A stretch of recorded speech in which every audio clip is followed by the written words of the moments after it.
হিরোশিমার ওপর যে বোমাটা ফেলা হয়েছিল সেটা শুধু একটা শহরের নকশাই বদলে দেয়নি, বলা যায় পুরো ইতিহাসের গতিপথকেই ঘুরিয়ে দিয়েছিল। কিন্তু কি ছিল এ ভয়ঙ্কর অস্ত্রের ভেতরে? চলুন আজ লিটল বয় বোমাটির ভেতরের কারিগরি দিকগুলো একটু কাছ থেকে দেখা যাক। এর ক্ষমতা ছিল এক কথায় অবিশ্বাস্য। 15 কিলোটন, মানে 15,000 টন টিএনটি একসঙ্গে বিস্ফোরিত হলে যা হতো, ঠিক তাই। এই সংখ্যাটা শুধু একটা পরিসংখ্যান নয়, এটা ছিল এক বিশাল ধ্বংসযজ্ঞের পূর্বাভাস। একটা প্রশ্ন কিন্তু মাথায় আসতেই পারে, হিরোশিমাকেই কেন টার্গেট করা হলো? এর উত্তরটা আসলে এই উক্তিটার মধ্যেই লুকিয়ে আছে। বলা হচ্ছে, পারমাণবিক বোমার প্রভাব ঠিকঠাকভাবে বুঝতে হলে টার্গেট শহরটা আগে থেকে বিমান হামলায় ক্ষতিগ্রস্ত হওয়া চলবে না। তার মানে হিরোশিমাকে ইচ্ছে করেই অন্যান্য বোমা হামলা থেকে বাঁচিয়ে রাখা হয়েছিল, যেন এটি একটা ফ্রেশ টার্গেট হিসেবে থাকে। আর পারমাণবিক বোমার আসল ক্ষমতা কতটা তা পরিষ্কারভাবে মাপা যায়। আমাদের আজকের আলোচনায় আমরা মোট 5টি বিষয় দেখব। বিস্ফোরণটা ঠিক কেমন ছিল, এর সহজ কিন্তু মারাত্মক গান ডিজাইন, একটা গোপন রহস্য যা অনেকেই জানে না, এর জ্বালানি হিসেবে ইউরেনিয়ামের ভূমিকা, আর সবশেষে এর বিধ্বংসী প্রভাবগুলো কি ছিল। তো চলুন শুরু করা যাক প্রথম পর্ব দিয়ে, একটা বিস্ফোরণ যা একটা আস্ত শহরকে বদলে দিয়েছিল। আর এর পিছনের যন্ত্রটাকেই আমরা প্রথমে দেখব। আচ্ছা, এই লিটল বয় জিনিসটা দেখতে কেমন ছিল? এই পরিসংখ্যানগুলো দেখলেই একটা ধারণা পাওয়া যায়। এর ওজন ছিল প্রায় 4,500 কেজির মতো, লম্বায় ছিল 10 ফুট আর চওড়ায় 28 ইঞ্চি। মানে বেশ বড় আর জটিল একটা যন্ত্র কিন্তু। এবার দ্বিতীয় পর্ব। এর ডিজাইনটাকে বলা হতো সিম্পল বা সাধারণ গান ডিজাইন, কিন্তু কেন এটাকে একটা নিশ্চিত সফল অস্ত্র হিসেবে ধরা হচ্ছিল, চলুন সেটাই জানি। এর পেছনের গল্পটা কিন্তু বেশ মজার। দেখুন, 1944 সালের শুরুর দিকে বিজ্ঞানীরা আবিষ্কার করলেন যে রিয়্যাক্টরে বানানো প্লুটোনিয়াম গান টাইপ বোমার জন্য একদমই ঠিক নয়, কারণ এটা বড্ড বেশি অস্থিতিশীল, মানে সময়ের আগেই ফেটে যাওয়ার একটা বড় ঝুঁকি ছিল। তাই ওই বছরেরই জুলাই মাসে থিমম্যান নামের জটিল প্লুটোনিয়াম বোমা প্রজেক্টটা বাতিল করে দেওয়া হলো। আর ঠিক তখনই বিজ্ঞানীরা মনোযোগ দিলেন একটা তুলনামূলক সহজ ডিজাইনের দিকে, যেটাতে ব্যবহার করা হবে ইউরেনিয়াম, আর এর নামই হলো লিটল বয়। তো এই গান ডিজাইন আসলে কাজ করত কিভাবে? ব্যাপারটা শুনতে যতটা সহজ ততটাই কিন্তু ভয়ঙ্কর। ভাবুন, ঠিক যেন একটা কামান থেকে গোলা ছোড়া হচ্ছে।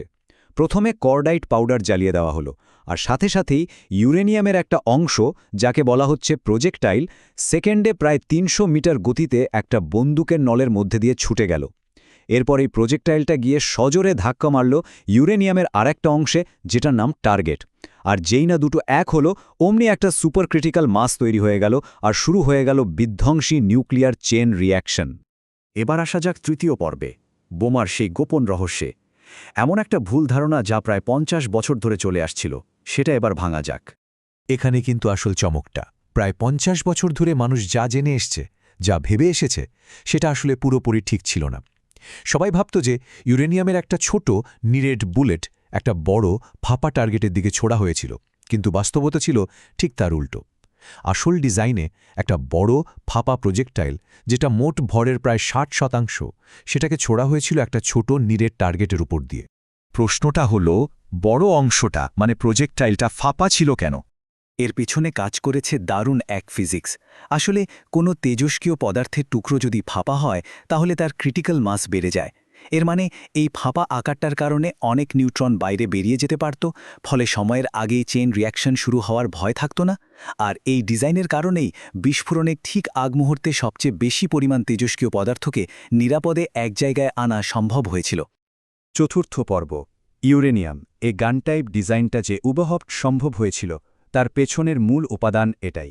লিটল বয়ের জ্বালানি ছিল ইউরেনিয়াম 235, কিন্তু প্রকৃতিতে এটা যে কি পরিমাণ দুর্লভ তাই এই চার্টটা দেখলেই বোঝা যায়। প্রাকৃতিক ইউরেনিয়ামের প্রায় 95.3% হল ইউরেনিয়াম 238, আর মাত্র 0.7% হল সেই কাজের জিনিসটা, মানে ইউরেনিয়াম 235। আর এই কারণে ইউরেনিয়ামকে এনরিচ করার মতো জটিল প্রক্রিয়ার দরকার হয়েছিল। এখানে ফিসাইল শব্দটা খুব জরুরি।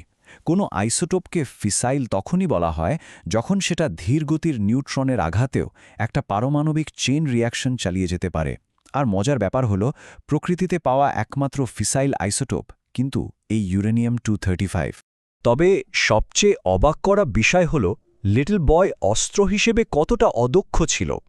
ভাবুন, বোমাটার ভেতরে মোট 64 কেজি ইউরেনিয়াম ছিল, কিন্তু তার মধ্যে মাত্র 1 কেজিরও কম পরিমাণ ইউরেনিয়াম আসলে ফিশন বা ভাঙনের প্রক্রিয়ায় অংশ নিয়েছিল। আর সেই 1 কেজি থেকেই মাত্র 0.7 গ্রাম পদার্থ শক্তিতে রূপান্তরিত হয়ে ওই অসম্ভব বিস্ফোরণটা ঘটিয়েছিল। ভাবা যায়? এবং সবশেষে পঞ্চম পর্ব, বিস্ফোরণ, আগুন আর তেজস্ক্রিয়তা, অর্থাৎ ধ্বংসের সেই 3টি ঢেউ। প্রথম ধাক্কাটা ছিল বিস্ফোরণের শকওয়েভ। প্রায় 2.25 কিলোমিটার এলাকা জুড়ে এটা এতটাই চাপ তৈরি করেছিল যে কোনো সাধারণ বাড়িঘর আস্ত ছিল না, প্রায় সবই ধ্বংস হয়ে গিয়েছিল। এরপর এলো আগুন। প্রায় 6000 ডিগ্রি সেলসিয়াসের একটা আগুনের গোলা তৈরি হলো, যা থেকে শুরু হলো এক বিশাল অগ্নিঝড়।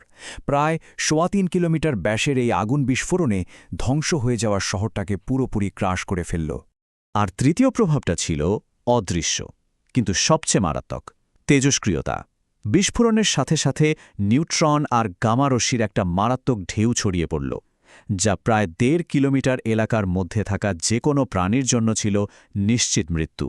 লিটল বয়কে একটা সাধারণ ডিজাইনের অস্ত্র হিসেবে বানানো হয়েছিল, যার সফল হওয়ার সম্ভাবনা ছিল প্রায় 100%। কিন্তু এর ফলাফল ছিল কল্পনাতীত বিধ্বংসী। তাহলে প্রশ্নটা হলো, এই সাধারণ দেখতে অস্ত্রটা আসলে মানব ইতিহাসের জন্য কি উত্তরাধিকার রেখে গেল?